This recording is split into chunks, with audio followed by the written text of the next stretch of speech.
Assalamualaikum warahmatullahi wabarakatuh. Saya Alika Malia, kelas 11 MIPA 3 akan membahas tentang teknologi sistem gerak yang berkaitan dengan penyembuhan kanker tulang.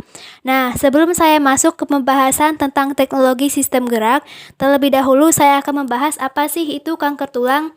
Jadi, kanker tulang merupakan penyakit tumor ganas yang bermula di tulang. Sel kanker bisa menyerang bagian tulang manapun, mulai dari tulang belakang, tulang ekor, tulang punggung, tulang rusuk, tulang pinggul, maupun tulang pada kaki atau tangan, tulang tengkorak, leher, rahang, bahkan pipi. Secara garis besar, kanker tulang terbagi menjadi dua, yaitu primer, merupakan kanker tulang yang hanya muncul dan tumbuh di jaringan tulang, dan sekunder, merupakan kanker tulang yang muncul akibat penyebaran dari kanker di area lain. Penyakit kanker tulang terbagi menjadi beberapa jenis. Di antaranya satu ada osteosarkoma. Osteosarkoma merupakan jenis kanker tulang primer yang sering terjadi pada anak-anak dan remaja, yaitu sekitar usia 9-10 tahun. Kanker jenis ini lebih sering ditemukan pada laki-laki dibandingkan dengan perempuan. Umumnya, kanker jenis ini menyerang tulang kering, tulang paha, dan tulang lengan. 2. Kondrosarkoma. Kondrosarkoma merupakan sel kanker yang tumbuh pada jaringan rawan, yang menjadi penghubung antar tulang atau yang melapisi tulang. Biasanya sering terjadi pada kelompok usia lanjut, yaitu di atas usia 40 tahun. Hanya sekitar 5% kasus yang terjadi pada orang berusia kurang dari 20 tahun. Lokasi yang sering terkena penyakit kanker ini yaitu tulang pinggul, pangkal paha, kaki atas, dan bahu. 3. Ewing Sarcoma Family of Tumors atau ESFT. Biasanya muncul di tulang, jarang muncul di jaringan lunak. Kondisi ini biasanya terbentuk di panggul, kaki, atau tulang rusuk, tetapi juga bisa terbentuk di tulang manapun. Penyakit kanker Ewing sarkoma sering terjadi pada anak-anak dan remaja yang berusia di bawah 19 tahun. Lebih dominan terjadi pada anak laki-laki dibandingkan anak perempuan. Juga lebih dominan terjadi pada orang kulit putih daripada orang kulit hitam.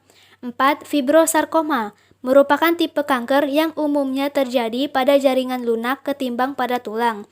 Jika pada tulang, sel kanker ini sering menyerang kaki, lengan tangan, dan rahang. Kanker ini biasanya terjadi pada orang dewasa dan lansia. 5. Kordoma. Kanker ini biasanya dialami oleh orang yang sudah berusia di atas 30 tahun. Ditemukan pada tulang belakang bagian atas atau tulang belakang bagian bawah. Nah, apa saja gejala kanker tulang?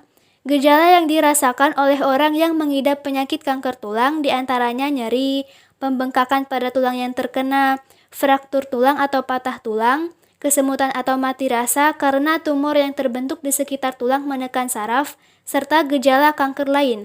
Lalu, apa penyebab kanker tulang? Penyebab penyakit kanker yang menyerang tulang belum diketahui secara pasti. Namun, para ahli menduga bahwa penyakit ini terjadi karena adanya kesalahan dalam melakukan replikasi DNA pada sel tulang. Ketika DNA yang terbentuk salah atau abnormal, mengakibatkan sel tulang berkembang secara tidak terkendali dan tumbuh dalam jumlah banyak, sehingga sel-sel tulang tersebut berkumpul menjadi sebuah tumor ganas yang bisa menyebar ke jaringan-jaringan lainnya. Nah, bagaimanakah pengobatan untuk kanker tulang? Pada sesi ini, saya akan membahas tentang teknologi sistem gerak. Salah satunya adalah operasi yang dilakukan pada pasien yang mengidap penyakit kanker tulang.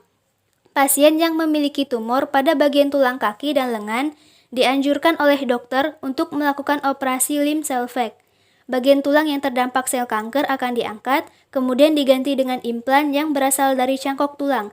Cangkok tulang merupakan bagian tubuh lain atau donor tulang, dan logam protesis atau tulang palsu. Bagaimanakah proses operasi limb salvage? Sebelum operasi dilakukan, pasien perlu menjalani beberapa pemeriksaan medis, seperti MRI atau CT scan. Berdasarkan hasil pemeriksaan, dokter akan mengetahui lokasi tumor dan membuat perencanaan prosedur operasi sedetail mungkin. Selanjutnya, pada prosedur limb salvage, dokter akan membuat sayatan di sekitar bagian tulang yang terdampak kanker.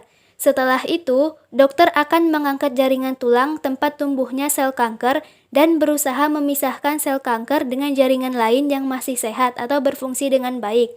Dalam pengobatan kanker tulang ini, Dokter berusaha sebisa mungkin untuk menyelamatkan jaringan tulang yang belum terjangkit kanker, sehingga organ yang terdampak bisa kembali berfungsi dengan normal. Kemudian, dokter akan melakukan rekonstruksi tulang atau pemasangan implan untuk mengganti jaringan tulang yang diangkat. Ini merupakan tahapan paling kompleks dalam prosedur operasi kanker tulang. Terdapat beberapa teknik pemasangan implan dalam operasi limb salvage, yaitu yang pertama ada endoprotesis, merupakan teknik yang mengandalkan pemasangan implan dari tulang palsu yang terbuat dari logam atau disebut juga logam protesis. Namun, logam protesis tidak dapat menyesuaikan perubahan ukuran tulang seperti tulang pada anak-anak yang memanjang karena masa pertumbuhan, sehingga hanya bisa dilakukan pada pasien dewasa. Kedua, expandable prosthesis, melibatkan penggunaan logam protesis yang lebih fleksibel mengikuti perubahan panjang tulang. Magnet akan dipasangkan pada kedua ujung tulang yang ditempatkan pada logam protesis. Magnet akan menarik logam mengikuti panjang tulang. Teknik implan ini relatif digunakan untuk anak-anak. 3. Cangkok tulang.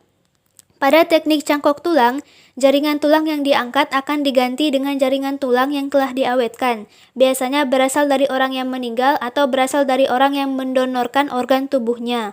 4. Regenerasi jaringan. Teknik implan ini melibatkan rekayasa jaringan yang menggunakan sel-sel dari tubuh pasien sendiri untuk merangsang pertumbuhan jaringan baru pada tulang. Jaringan baru inilah yang menggantikan jaringan tulang yang diangkat. Yang terakhir, apa saja sih manfaat dari operasi limb salvage? Nah, manfaatnya antara lain 1, dapat mengangkat jaringan kanker pada tulang kaki atau lengan tanpa melakukan amputasi atau pengangkatan total. Yang kedua, operasi ini mempertahankan sebanyak mungkin jaringan yang sehat dan mempertahankan fungsi organ yang terdampak kanker untuk kembali bekerja dengan normal. Nah, yang ketiga, tidak menyebabkan perubahan tampilan pada tulang kaki atau lengan yang terdampak. Sekian pembahasan dari saya. Terima kasih sudah menonton. Wassalamualaikum warahmatullahi wabarakatuh.